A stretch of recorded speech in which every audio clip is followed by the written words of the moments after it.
I'm Joan. I'm director of Dolly Parton's Imagination Library at the Literacy Cooperative.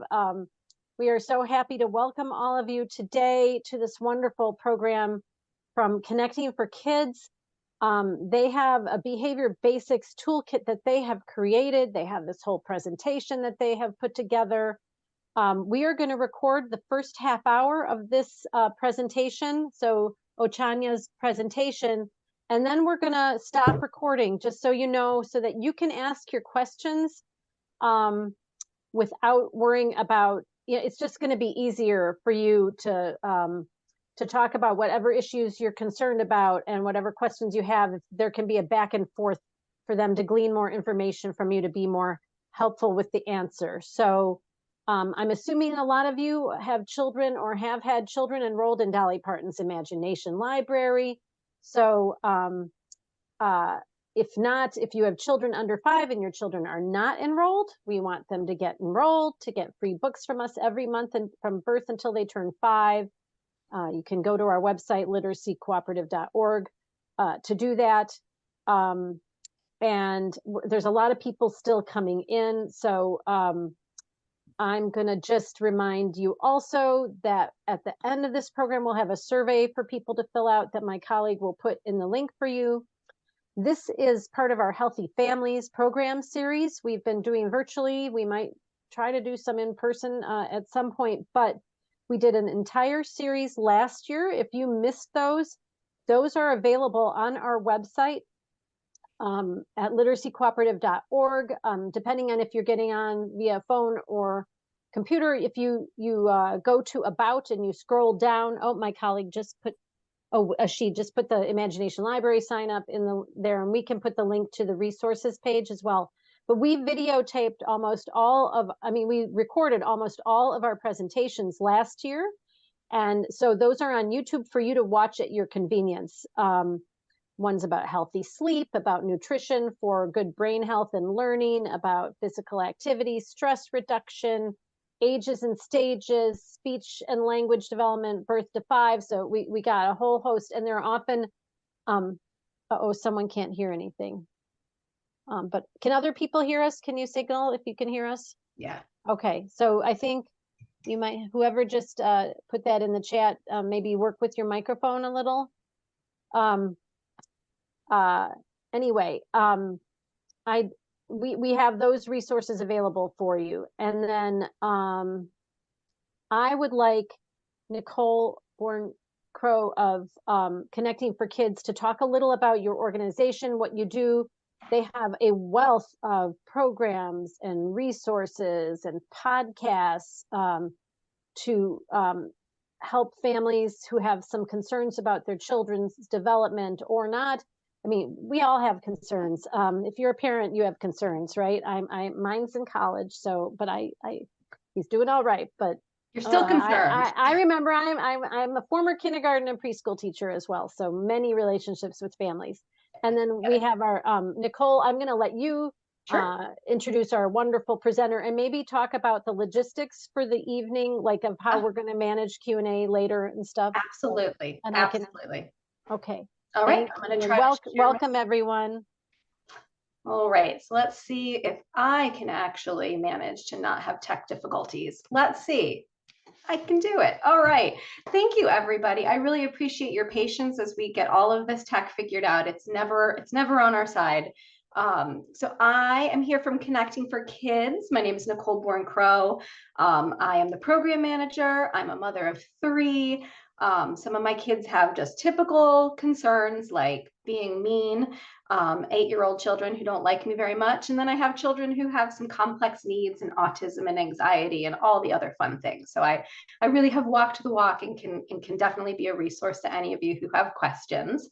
So I'm going to talk you through just briefly, because I know we really all want to listen to Ochanya. She's truly the expert. So I'm just going to talk to you real briefly about Connecting for Kids and how this program is going to go. Ochanya is going to talk for a bit about the behavior tools that we have. And then we'll open it up to some question and answers and then wrap it up a little bit at the end. We also have a survey, but our survey is mostly for if you want our resources, if you want to have one of our staff reach out to you. So we're going to bombard you with resources a little bit later. So who is Connecting for Kids? If you haven't heard of us, I'm sorry, but now you've heard of us and we've got a lot to offer.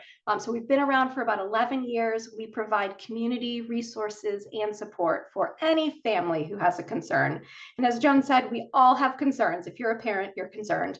But we offer tools for families with a typically developing child, so just a 2-year-old who might be having a hard time sleeping or pottying, to children with more complex concerns, so kids with anxiety or autism, challenges like divorce, trauma, or adoption. And we offer all of these programs for free all over the Cleveland area, so Cuyahoga, Lorain, and all the surrounding counties. So to talk to you just a little bit about what kind of resources we have, I'm not going to try to actually launch onto our website because I don't trust that it'll work. But one of the best tools that you can have starting tonight is our website. It has a wealth of how-to guides for any topic: anxiety. We have, giftedness. We have tools for dyslexia. I know the dyslexia screenings are happening this year, and that's a big concern for families. So if you click on our website, we have podcasts, how-to guides for really any topic you could think of connected to caregiving. And then we also have lots of programs. This is one of the other ways that we meet our mission. We have programs in libraries all across Northeast Ohio. Music therapy and more can help you get tools for how to use music at home to help with things like behavior problems, developmental concerns. We have adaptive play groups for kids and families who do have an identified concern for their child. And then we have a ton of caregiver support programs and education programs with childcare. I put that at the bottom because it's so important. So we have coming up in North Ridgeville, if you're out there, potty training for any child all the way to complex needs children, so kids with physical disabilities as well. And then we have just parent support programs because it's hard. And the title, we were like, we can't think of anything better than parenting is hard. So that one is for any family with any sort of concern or need to just connect with other caregivers. We offer programming specifically for Black American families. So we have an amazing book club coming up, and it's virtual, called You're No Longer Just Parenting. And it's a book discussion from just some wonderful, wonderful presenters from Mother to Mother and Nikki Montgomery and Patricia Parker. And then we offer workshops. So if you know you have a child who has an identified disability or concern, we have workshops coming up on IEPs, 504s, ETRs, and then we have another behavior chat coming up in November. So if you cannot get enough of Ochanya and I, we will be having another one of these very soon. And then finally, we have a program called Ask Us One-to-One. So if after hearing us talk tonight, you are like, oh my goodness, I need more help, you can schedule a free one-on-one appointment with any of these wonderful women. And we're all parents. We're not experts, we're not social workers, but we have done this. And so we can offer you support, we can find you resources, we can listen to you cry, whatever you need. So that is an amazing free resource that we have. And you can definitely let us know in the chat if there is something that you need or if you want links for how to do that. So back to our agenda. I did our intro. We're going to dive in just a second into our toolkit. I want to cover briefly how to ask questions. There's a lot of you on here. Ochanya works best when she can hold your babies and talk to you one-on-one, but it's Zoom, so we can't do that. So we ask that you hold your questions. You can type them in the chat. I'll try to keep an eye on them and keep track of them. And then during the question and answer, you can raise a virtual hand. You can type it in the chat and I'll read it to Ochanya.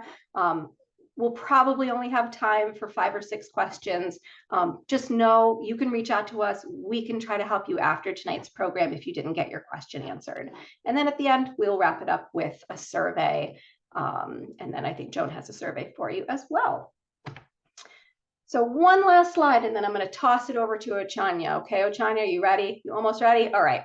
So I want to just cover that behavior chat. I don't know, most of you have very young children, but this tool and the things we're talking about, they serve best kids who are 18 months through 6 years of age. Sure, your 8-year-old may listen to a visual schedule, but that's kind of who we're gearing it towards.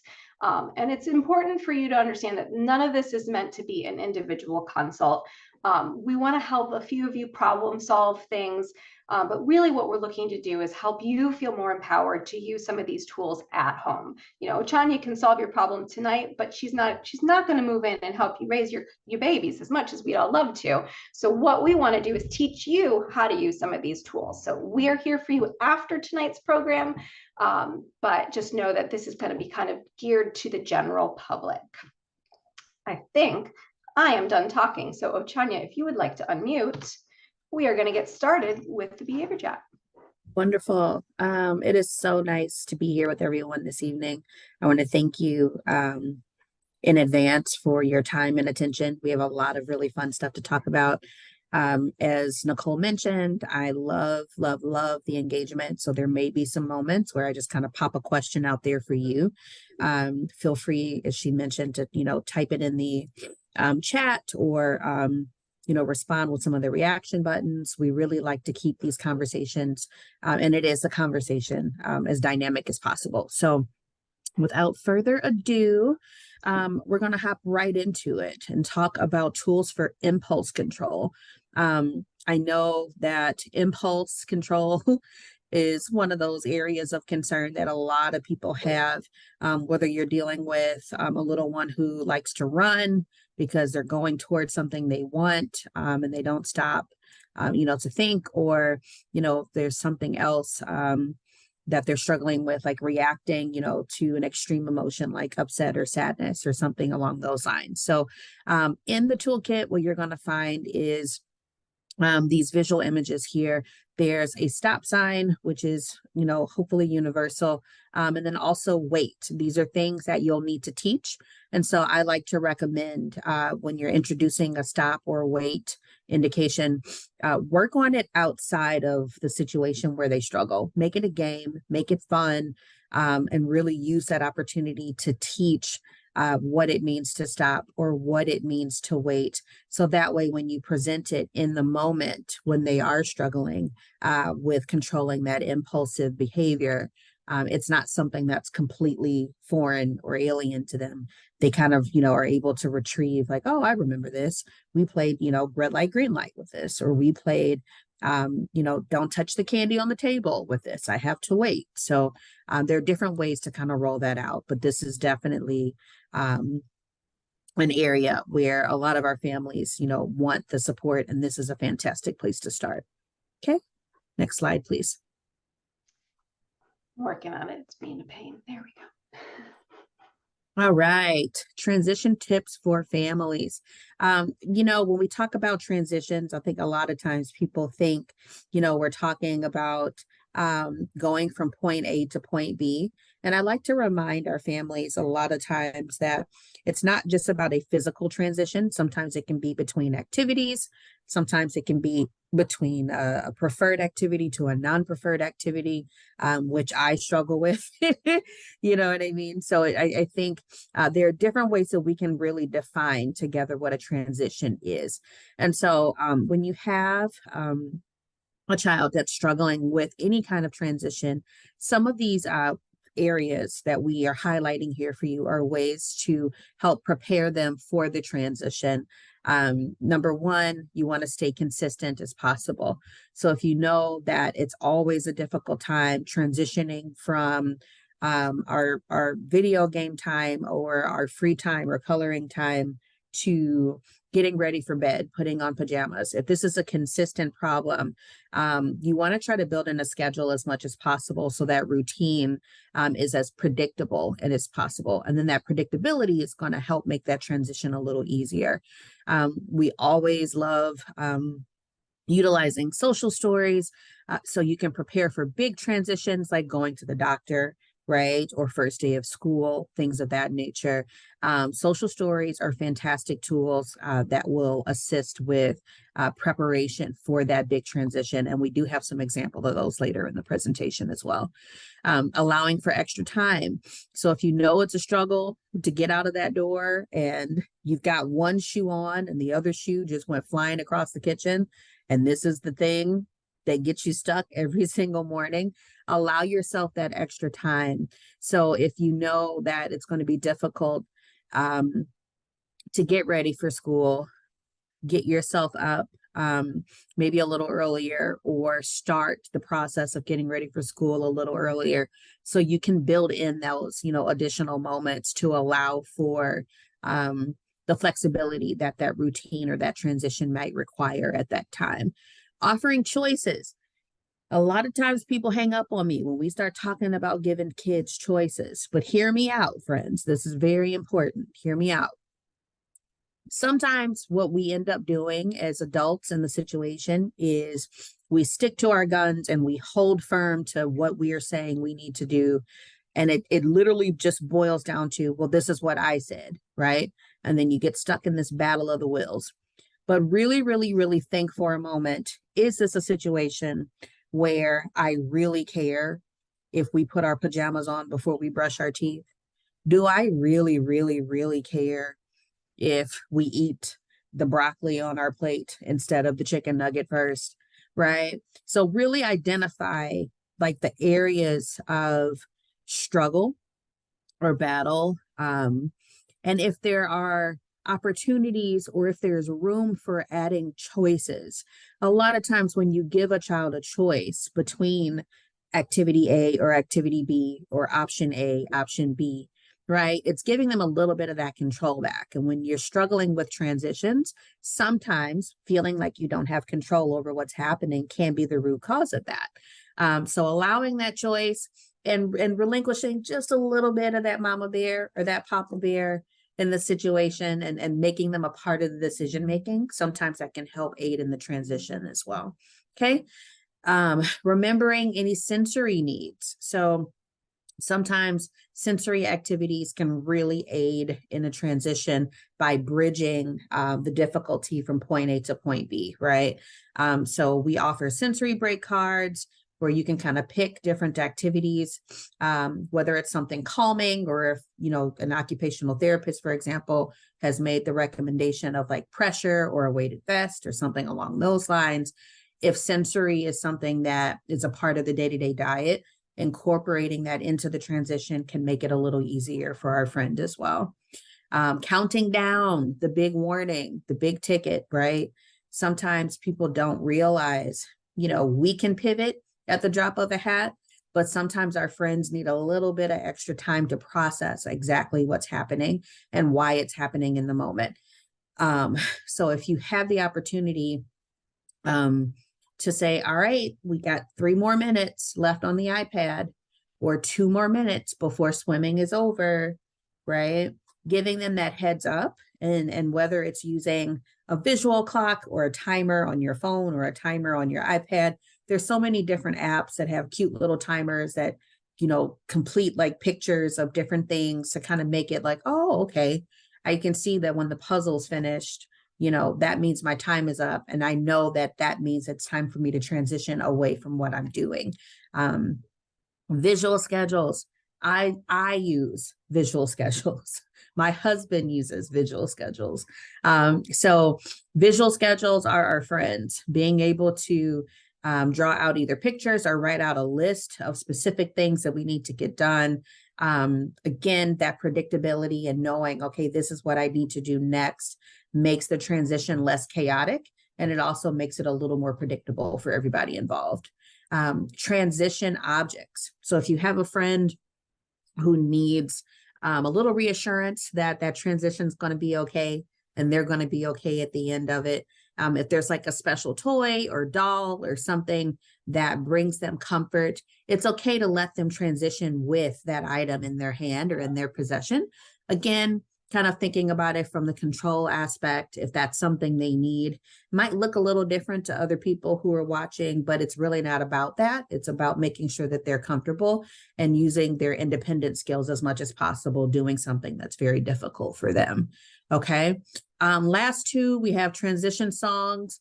And then obviously the biggest global picture of all of these tools is preparation, right? So, I think we've talked a lot about different transition songs. Everybody knows the cleanup song. That's a transition song. Everybody knows the lineup song. That's a transition song. Similar to teaching different skills like our ABCs and things like that. For some reason, if you put it into music form, it seems to take a different meaning. And it's easier to kind of recognize and remember. And so if you can incorporate some sort of ritual, some sort of, routine around a song that can kind of cue, hey, this transition's coming, this is what we're getting ready to do next. A lot of times it does help with, moving throughout the day a little more smoothly. Okay, next slide, please. Oh, this is one of my favorites. All done. No, thank you, all done. I don't want it. This is, again, for some of our learners who need a little reassurance and a little permission to tell us, like, hey, I don't want to do that anymore, right? If they don't have the words, or they're not able to produce the words, whether they are verbal or nonverbal, or maybe it's a difficulty for them to produce language in the moment, right? Maybe they get so worked up and then their words just don't come naturally. This is a way to say, hey, I'm all done, right? And when you're teaching it, this is another situation where it might get a little difficult for some of us. You just need it to get done, right? You just need them to be finished with it. But then that one time out of the blue, they use their words appropriately and there's no aggression, there's no tantrum, right? And it's like, oh, I want to honor this because you asked so nicely, but I really, really, really need you to get this done. Everybody, if you could raise your hand, give me a count of hands. What do you think I would do in this situation? Would I honor the request if this is something I'm teaching, actively teaching my child, or do you think I would kind of push it and push them to completion? Raise your hand if you think I would say, you know what, thank you for telling me nicely. What do you guys think? My gosh, guys, it's like we've been friends forever. Yeah, absolutely. Absolutely, absolutely, absolutely.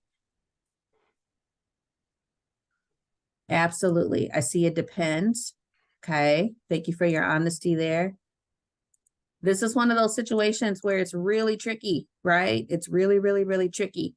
And what we're talking about when we are teaching new skills like effective communication, I think that what's important for us to remember and important for us to consider rather is what we are trying to teach is the reality that behavior is communication, number one.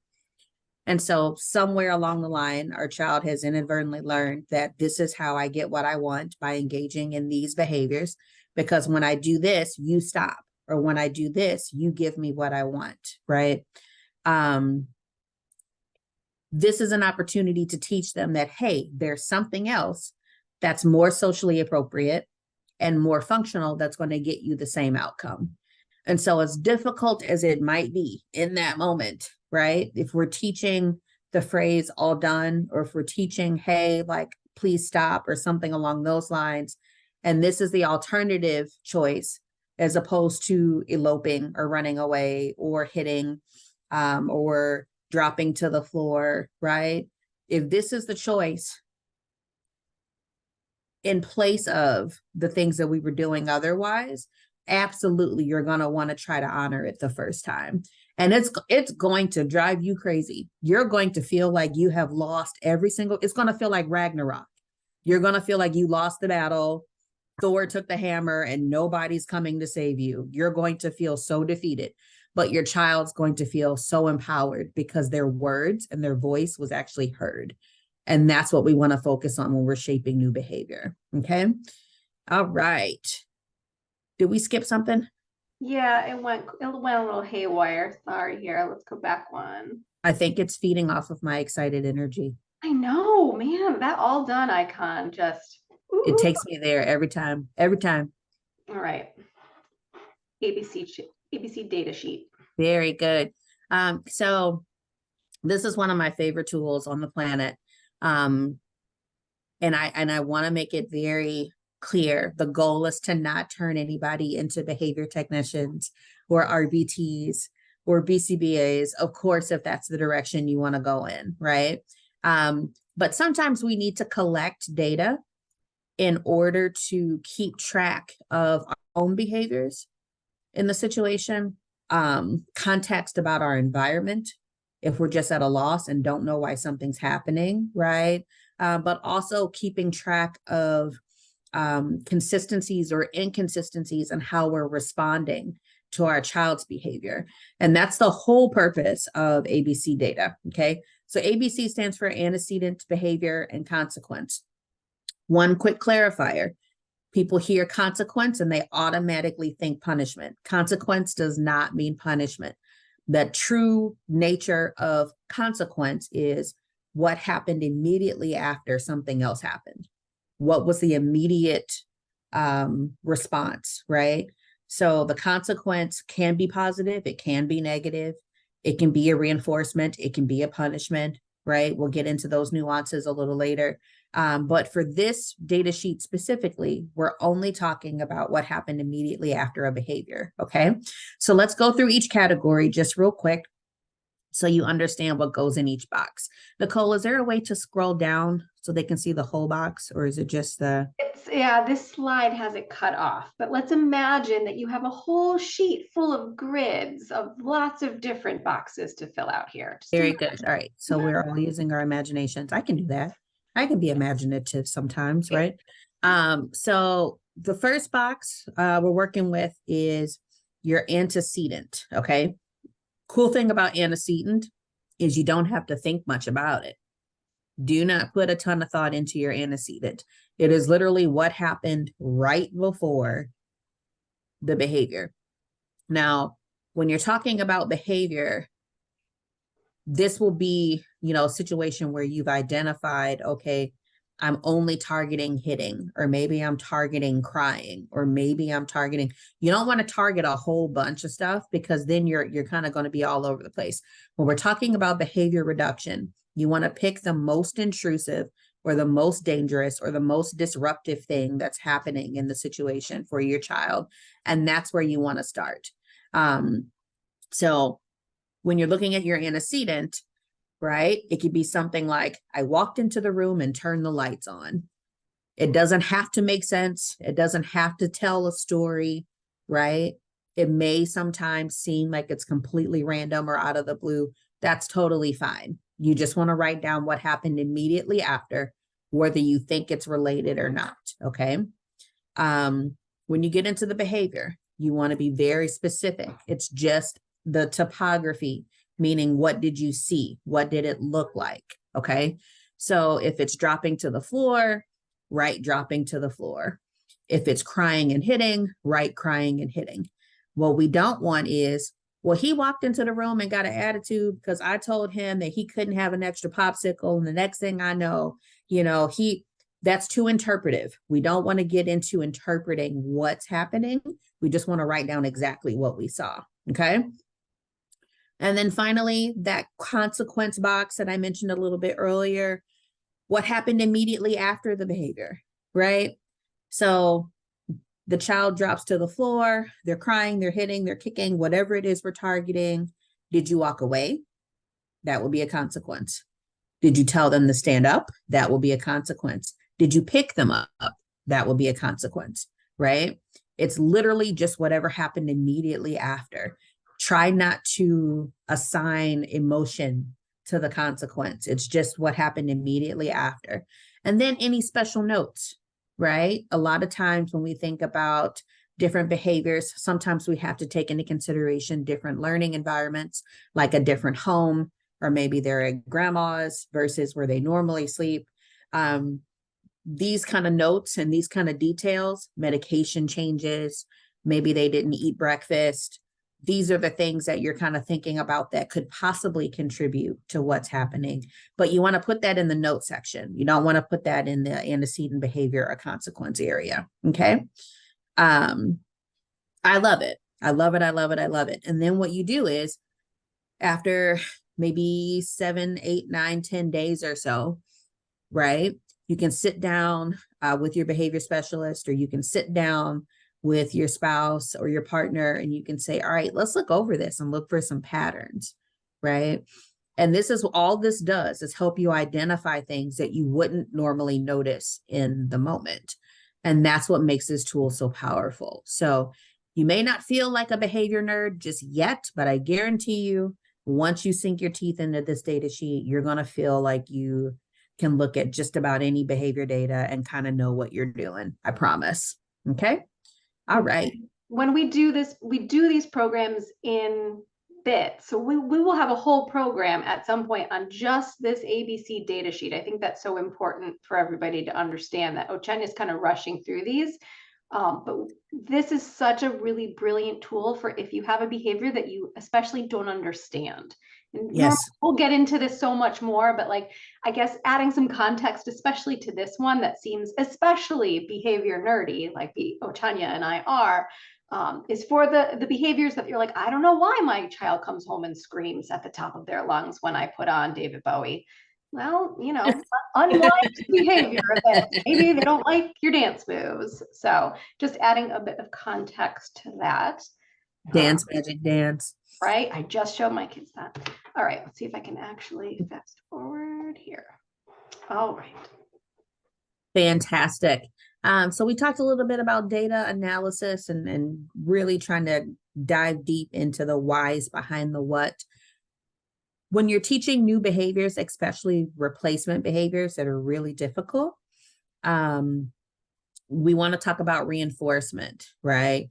Reinforcement is exactly what it sounds like. It reinforces a new behavior or a learned behavior that increases the likelihood that it will happen again and continue to happen, because there's something that's positive or something that's desired or wanted that they get out of doing the replacement behavior instead of their old set of behaviors that were maladaptive or, not, so pleasant. So for children who need those visuals, we are including a token board in your behavior kit here. This is just a very basic place to start. You've got, a couple of different icons like toys, a special snack, extra playtime, candy, but it doesn't have to be limited to these, okay?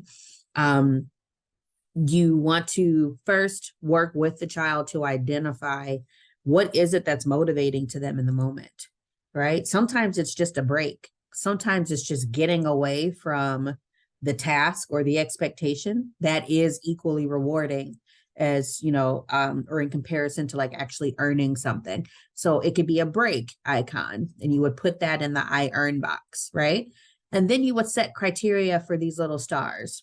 How do we earn the stars? Is it a 1-to-1? Like, okay, I do this and then you do that and then you get a star. Or is it do 3 of these or eat 5 of those and then you get a star? Whatever it is you're targeting, you want to be as consistent as possible and make sure that they understand what the expectation is as well. Okay. Let's go ahead and skippy poo to the next slide. Thank you kindly. So we're talking about motivation. We're talking about reinforcement. We're talking about data collection. And the reason, the whole purpose in all of this is really working towards achieving emotional regulation.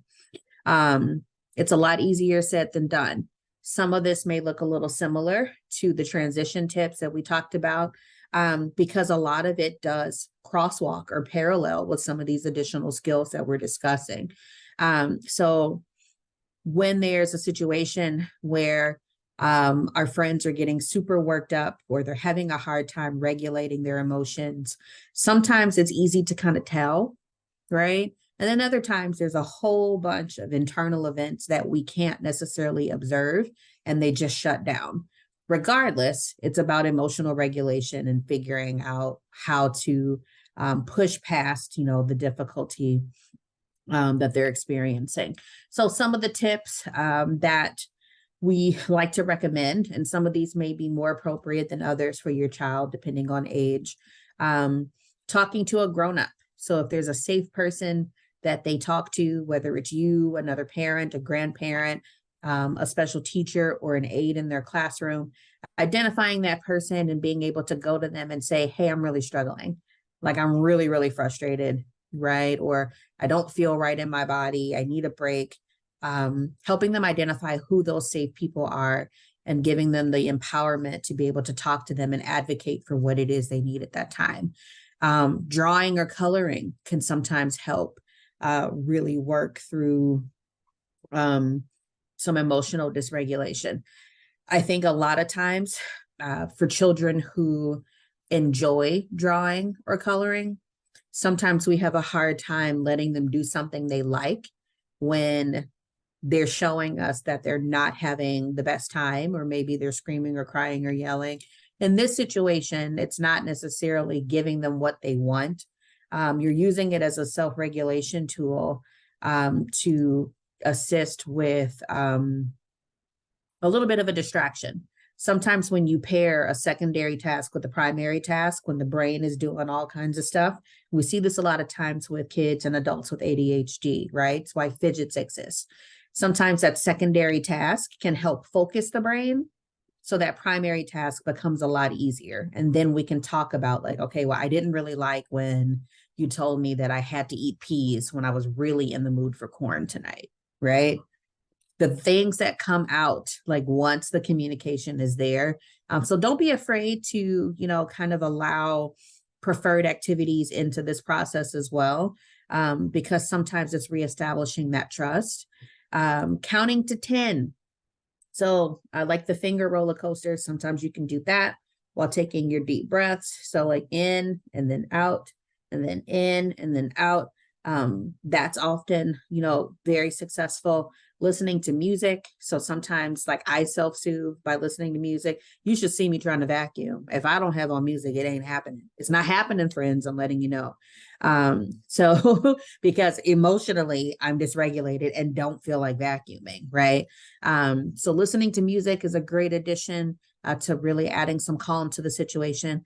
Going to a quiet spot, identifying what that spot is. So if it's a spot in your house or maybe in your backyard or somewhere that's specific for them, where they feel safe and it's nice and quiet, where they can kind of gather their thoughts, make sure that that's available. Squeezing clay, right? Especially for kiddos who get really tense. And sometimes that comes out as, as physical aggression towards other people. It's not okay to hit other people, but you can squeeze as hard as you want on this clay. Or you can squeeze as hard as you need to in this pillow, or maybe you can yell into your crash pad, right? So not taking away that urge to exert that energy and get it out somewhere, but rather directing it to something that's more appropriate where no one's going to get hurt. And then teaching, okay, this is okay, but we need to keep a safe body otherwise, right? Using a fidget. I know I kind of talked about this already. But again, those secondary tasks can sometimes really, really, really help kind of streamline that thought process and help that communication flow a little better. Hugging a stuffed toy, similar to the transition object. If there's something that, it's really just like super calming, making sure that they have access to that. Jumping or dancing. Now, I know this sounds very silly. Why on earth would I do the cha-cha slide with my child, Ochanya, when they're in the middle of a tantrum? Why would I do that? It doesn't have to be the cha-cha slide, although I know it's everybody's favorite song. But again, when you think about pent-up energy or dysregulation in the body, sometimes gross motor in any capacity. So whether it's moving your arms, moving your feet, engaging your body from head to toe, that's helping release that energy, that tension, and it's giving them the opportunity to do something productive that could turn into something fun, as opposed to, crashing into a sibling or running and hitting you or running away in general, right? It's containing it in a way that's safe, and it's a good redirection. Okay. And then taking deep breaths. We've talked about that. I like to pair that with the finger roller coasters. I saw in the comments, someone, mentioned that they enjoy doing that as well. But even I take deep breaths. Even Nicole has to take some deep breaths from time to time, right? As adults, we are busy. We are day to day hustle and bustle. And sometimes we forget to take deep breaths. We have to do that, for ourselves. And so we need to remind our kids that it's okay for them to take those deep breaths and it does help. It absolutely helps. So those are some quick tips for calming down. in situations when, we're angry or our bodies are upset and we just need a little support with that. Okay. Continuing with some additional tools for emotional reg. If that visual on the previous screen was a little too much, right? Too many words. These are some quick references that you can cut out, put it in an envelope, even if you need to have your kiddo pull one out and say, okay, you pulled hugging a stuffed toy. Yes, Jasmine, sometimes a pillow just needs to get punched. Yes. Yes. I am 100% on board with that. But using a fidget, squeezing your clay, this is helping them make that choice if they can't think of something, without that visual to prompt, or remind them rather that these are things they have access to. Okay. I promised we would talk about some social stories, and here we are. So I know these cute little adorable people are just like, oh my gosh, where did you guys find these? They're the best. I know. I call them the bobblehead babies. But what we get into with our social stories is really breaking down circumstances or situations that tend to be a little difficult, right, for our friends. What I like about these is that these are pre-illustrated. The cool things with social stories are, if you have a child who likes to draw, sometimes they don't always connect with the images that are on the page. So don't feel like you have to use this exactly the way it's developed. I've worked with learners who were able to connect and really personalize the story for their specific needs by being able to draw out the depiction of what it is we're talking about. So sometimes I get mad or sad. Everybody feels this way from time to time, right? Like that's the message that we want to get across on this page. But maybe the kid doesn't have red hair, or maybe they don't have a junior afro. Maybe this is just completely not, right, what they look like at all. You can take the text and then leave a blank canvas for them to kind of draw, okay, what does this mean to you? Like when you feel mad or when you feel sad, what does that look like, right? And then they can recognize that as they're kind of moving along on their own. Same thing for feeling happy and frustrated or mad, and just identifying, hey, like emotions are normal and they're not going to always be pleasant. We all kind of go through it. We all kind of feel that. And it's okay. Everybody feels this way. And then sometimes when children are very mad, they might kick, pinch, bite, or push. So here are some examples of, what physical aggression could look like. Obviously, we don't want our cute little bobblehead babies to hit, kick, or punch or pinch anybody. But for the sake of depicting what it is we're talking about, it's important for them to see like, oh, wait, other people do that too sometimes, even though it's not okay. Oh, okay. I'm not alone. And there is something that I can do to make a better choice here. All right. Next page, please.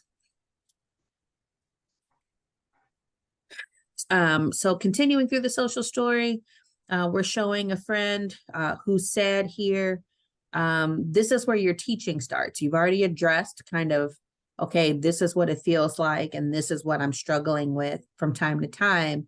When you're getting into the teaching, you can show, hey, this is your quiet spot. Let's go find the beanbag. Or maybe we're taking a walk. Oh, look, she's taking deep breaths. Do you think that's helping?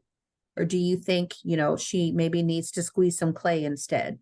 There's so many different ways to kind of really capture, okay, this is what it looks like, right? Taking deep breaths, going for a walk, all of those things that we're trying to teach. And again, as with all of these tools, they're not just going to work magically because you pull them out of your Connecting for Kids lovely labeled personalized manila folder. Like it's not going to be a magic fix overnight. You have to teach this. And the best way to teach these tools and the utilization of these tools, again, is outside of the problem. So if you only pull it out when they're mad, or if you only pull it out when they're dysregulated, they're going to be like, what is this? And what are you asking me to do now? Right? You have to teach the value of it Like, hey, remember when you got upset the other day? Can we talk about that a little bit? Mommy has some ideas she wants to share with you, right? So everybody's calm, everybody's at baseline, and it's an opportunity to work on improving those skills and that communication together, as opposed to expecting them to just know what to do with a new tool because you want to try something different that day. You got to work on it outside of the context. Okay. All right, let's keep going. Oh, finding a quiet spot, again, with the clay squeezing, asking for a hug from appropriate adults, right? And then reading a book, listening to some music. These are all the things that we want them to be able to do to advocate for themselves, right? It's no different than us going to yoga or bar, right? We've all identified our things that help us decompress. It's time to help teach them what helps them decompress, and letting them know that those resources are accessible to them when they're in need. Okay. Just a few more little slides here in the social story to really kind of depict, you know, how does a social story end? If you're interested in figuring out how to write your own social story, you want to talk about, again, kind of completing the teaching portion. There's the review portion, and then there's the teaching portion of your social story. You want to summarize, again, these are the things I can do. And then the final page should always be, wow, I did it. I can do this. This is hard. Everybody is so proud of him. Somebody's telling him that they're spreading a rumor about him too, saying that he's gay. Hey, Tia. Thank you, darling. And then this is a little information on the person that we sourced this social story from. She's fantastic. So if you want to look her up online, you can find some additional resources that she has as well. Okay. Tools to create structure. What does that even mean? I'll be honest. Be honest, right? We have a pot talking to some kettles right now. Okay. I'm expecting my first child. He will be here in literally 2 months. And you cannot tell me that I am not little Miss Organized, right? With my Argyle and Taylor sweater and all of this fun stuff. No, the reality is when you add kids to the mix, a lot of things get very chaotic very quickly, whether they have, you know, some needs or not. That might be a little more than the other children that they're around. So it's okay. Give yourself some grace. Give yourself some grace. What is the schedule? Kayla, I don't know. And thank you, Ogechi. Thank you. Like, I'm so excited, but we'll talk about baby boy in just a little bit. So we're talking about adding structure. We can't, and this is one of those moments, you're not allowed to hang up on me. So just hear me out. Well, you can hang up. It'll just hurt my feelings. I prefer you not hang up, but just rock with me for just 2 seconds here. Okay.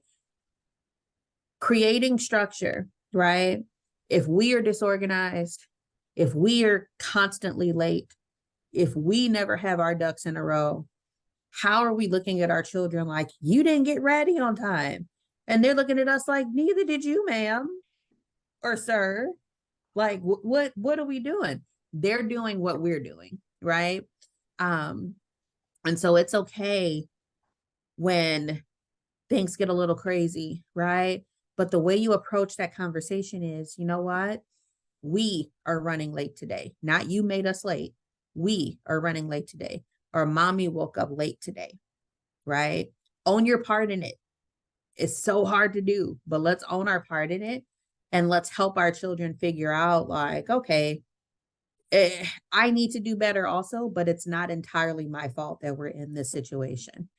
I love that idea. Alexa is a very great tool for that. And now my Alexa thinks I'm talking to her. Thank you, Josiah. She's like, yes, like I need a behavior plan. She sure does. She's always eavesdropping and I'm never talking to her directly. But for this particular area, if you know, that's a good idea. I'll talk to my husband about that, changing the name. If there's a situation where we, again, are not sure what to expect, or again, those transitions, sometimes those pesky transitions really become problematic for everyone in the house. First then is one of my favorite contingencies on the planet. I use first then with my cat, and he understands it. Like, okay, no, first you need to, we're going to do this, and then you can go over there and do that, right? So it's language that just built in, it becomes very natural, being able to give, the anticipation of like, okay, I have to get this done, and then I can do what it is I'm looking to do instead, right? Schedules, this is a great way to kind of build in or incorporate independence with your kids. So if you don't have time to watch, right, every single thing that they're doing, or go in and offer several reminders, this is a way to build that independence. This is a way for you to help celebrate, like, wow, you got dressed, you brushed your teeth, and, you made your bed, right? That's amazing. And I didn't have to tell you, you know exactly what to do, making them feel like they're helping the process instead of becoming, something that's hindering, and everybody has to be, oh, here we go, we're late again because, little Johnny didn't, do A, B, and C. So really get creative with how you're incorporating these. And if you have questions on how to roll those out, of course, we're always happy to help. Okay. All right. Where to find more information? Nicole, take it away. Yeah, I mean, I'm going to go back 1 second because I want to try and copy this. Once we stop sharing, I'm going to copy and paste. So Ochanya did an amazing, I'm going to just pause here and just give you a little baby clap, because you just breezed through 6 programs in, 40 minutes. So we do have previously recorded podcasts of all of these topics. Each one is about a 30 to 45-minute topic on its own. So when we are off of this PowerPoint, I will go ahead and pop that in the chat for you, so you can link right to Ochanya's podcast. So we have all of these tools on our website. And so I'm going to put these links in the chat as well. If after tonight you're like, oh gosh, Connecting for Kids is the most amazing resource in the whole wide world and I want to be a part of them, you can just click on the link to join us, and we'll send you an email and figure out how we can best support you. And then I'll also pop a survey. If you don't want to join us tonight, if you're feeling lazy, but you just want to send us your email address, that Survey Monkey link, you'll just be able to tell us you did a great job, please email me later. And then Joan is going to take care of sending everybody who wants it a PDF of the toolkit. Ochanya referenced a manila envelope. So if you do ever come to one of our in-person ones, that we do those once a season, we have some laminated versions, but you're going to get the PDF that you can print, you can personalize, you can laminate at Kinko's if you want to. I don't know if Kinko's exists anymore, but Staples, and make these tools for yourself, because it's very handy to have them all on your person and not just paper where your kids destroy them. And so let me put those links in the chat. And if you registered with us, which you did, I have your email address. So we're going to email them out. And then if you're with Imagination Library, we'll be sharing that the link to the recording later. We are going to stop recording shortly before we start Q&A, so you can feel comfortable asking your questions. I'm going to have Nicole monitor that. But I just wanted to this was great. I, of course, was troubleshooting a few things, so I'm going to have to rewatch it later. But what a bunch of great tips. And, as a former kindergarten teacher, I often chime in with a few little things. But I was thinking about, intrinsic motivation, but how those, we want kids to be intrinsically motivated to do the right thing, so we don't have to resort to the little rewards charts. However, those reward charts, when you're really in a tough spot and you've got a recurring thing where nothing's working, which happened with my son around bedtime, where the bedtime routine was getting stretched out way too long, and we had to do those, and by being consistent, we took care of it in not too much time. And then active listening too, right, Ochanya? Like often if a child is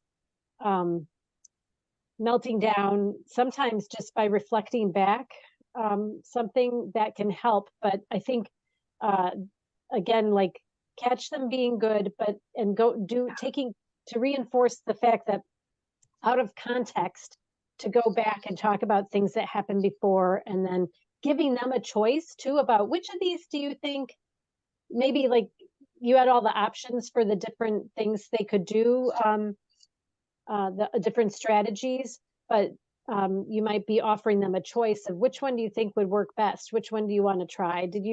I can't remember if you talked about choices, but Oh yeah, lots of yeah, choices. That's a big giving one. them choices so that are reasonable to you, the caregiver. They think they have control though, and they do have a little control. They have a little say in it, but it's all got to be what's acceptable to you. But this was great. I'm so grateful we're doing this. I think probably everyone else is too. And I So appreciate that. And Joan, you raise a good point, because intrinsic motivation is definitely the ultimate goal, right? But then you also have expected reinforcement, like our paychecks. Going to work every right. day. Like, I mean, and I don't get me wrong, I love what I do. Nicole loves what she does, right? Me too. Like exactly, you love what you do. But what keeps us motivated to keep going, right, is not just the impact we have with our families, but it's also the consistent reinforcement and expectation of payment. And so sometimes there are going to be some reinforcement systems that you can't fade. They're not going to That's be, right. Yeah. you know what I mean? And for different children with different different Different needs. needs. So, and then I just a phrase that and Ochanya said this same message, but I use maybe slightly different words, is catch them being good. Mhm. So trying to reinforce those positive behaviors you want to see, because as a former teacher, often I was, even though I knew to do that, I would inadvertently reinforce the negative behaviors with the child who was having some special challenges. So I would have someone come in and observe me, and inevitably I needed to change my behavior, and that helped. So That- in that behavior was nerd language, we call that non-contingent reinforcement. Ooh, Thank that's a you. big word. I learned something new. Jazz hands. So I'm going to be quiet though, so we can get to Q&A.